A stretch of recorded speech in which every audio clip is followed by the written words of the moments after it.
ในตอนบ่ายวันที่26ธันวาคม2025นี้ที่ห้องประชุมแผนกกสิกรรมและสิ่งแวดล้อมแขวงบริคำไซ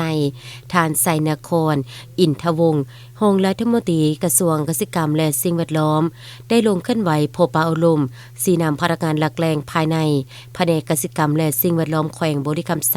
หัวหน้าแผนกพนักงานหลักแรงพร้อมด้วยพนักงานรายกรภายในแผนกเข้าร่วม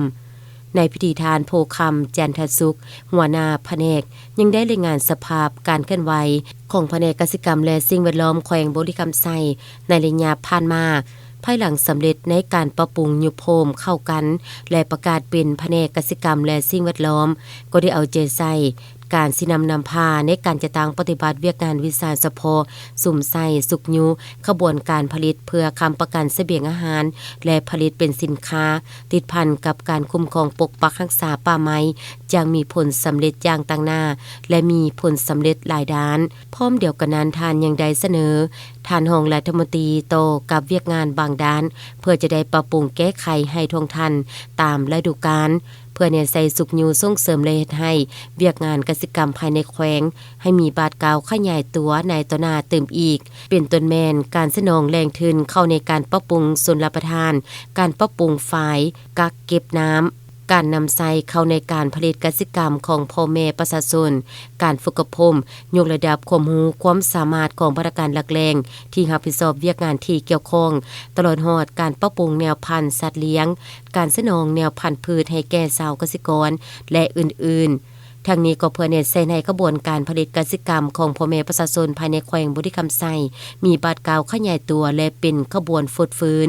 สามารถตอบสนองสินค้าในแต่ละประเภทได้ตามความเรียกร้องต้องการของตลาดเพื่อพัฒนาชีวิตการเป็นอยู่ของพ่อแม่ประชาชนให้มีการพัฒนาและก้าวขึ้นอย่างบ่หยุดยั้ง